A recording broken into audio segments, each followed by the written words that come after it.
নমস্কার বন্ধুরা, পোপো কিচেনে আপনাদের স্বাগত। আশা করি আপনারা সবাই ভালো আছেন। আবার আমি চলে এলাম একটা রেসিপি নিয়ে। তো আজকে আমি বানাবো সোয়া পালং। তার জন্য আমি এখানে পালং শাক নিয়েছি, এটাকে আমি একটা পেস্ট বানিয়ে নেব। আর এখানে গরম জলে ভেজানো নিয়েছি সয়াবিন, জলটা ঝরিয়ে নিয়েছি। এবার কড়াইতে আমি দিয়ে দিচ্ছি তেলটা যতক্ষণে গরম হচ্ছে আমি পালং শাকের পেস্টটা বানিয়ে নেব। আর একটা মশলার পেস্ট বানাবো। পালংয়ের পেস্টটা আমি বানিয়ে নিয়েছি। এবার একটা মশলার পেস্ট, এখানে আমি নিয়েছি একটা বড় পেঁয়াজ, সেটা দিয়ে দিলাম মিক্সিং বলে। আর এখানে আছে কয়েকটা রসুন আর ছোট ছোট দুটো টুকরো আদা, সেটাও আমি দিয়ে দিলাম। এখানে আমি নিয়েছি একটা টমেটো, সেটাও আমি দিয়ে দিয়েছি। এটার একটা ফাইন পেস্ট আমি বানিয়ে নিচ্ছি। তেলটা গরম হয়ে গেছে, দিয়ে দিচ্ছি হাফ চামচ গোটা জিরে আর একটা শুকনো লঙ্কা ফোড়ন। এবার আমি দিয়ে দেব পেস্ট করে রাখা মশলাটা।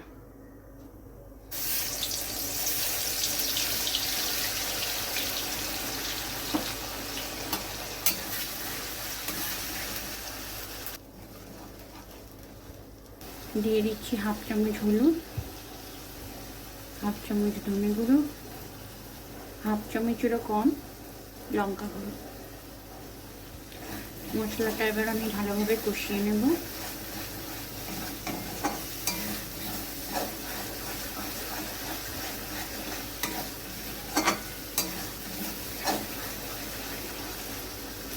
মশলাটা খুব ভালোভাবে কষানো হয়ে গেছে। এবার আমি দিয়ে দিচ্ছি সয়াবিনগুলো।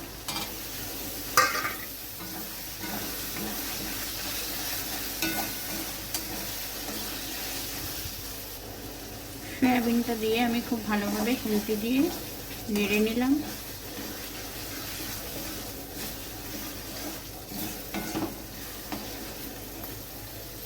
এবার আমি দিয়ে দেবো পরিমাণ মতো লবণ।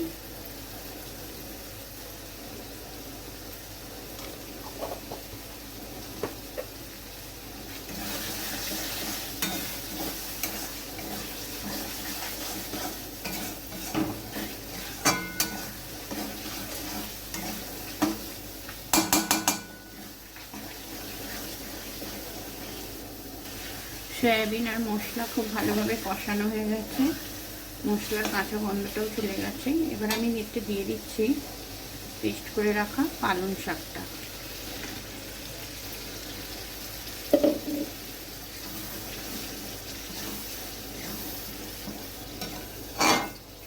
পালং শাকটা দিয়ে আবার আমি খুব ভালোভাবে মশলার সঙ্গে মিশিয়ে নেব।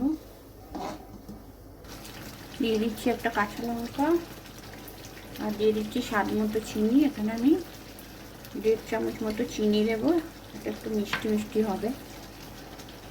দিয়ে দিলাম 1.5 চামচ মতো চিনি। এবার দিয়ে দিচ্ছি সামান্য একটু গরম মশলা গুঁড়ো।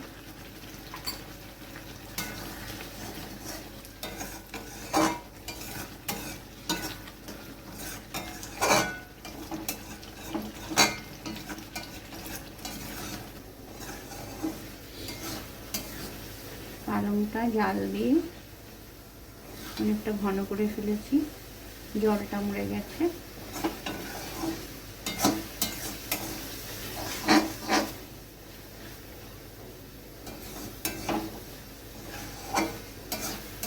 একদম শুকিয়ে নিয়েছি জলটা।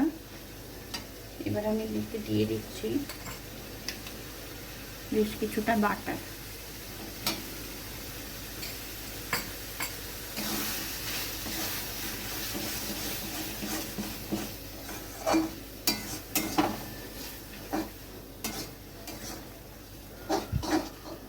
বাটারটা দিয়ে আবার একটু ভালো করে খুন্তি দিয়ে নেড়ে নিলাম। যাতে বাটারটা ভালোভাবে মিশে যায়। এবার আমি গ্যাসটা অফ করে এটা নামিয়ে নেব।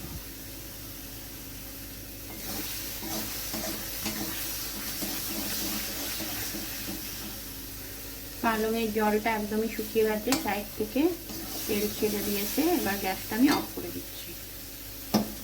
তো তো বন্ধুরা, গরম গরম রুটি পরোটার সঙ্গে পরিবেশনের জন্য একদম রেডি সয়া পালক।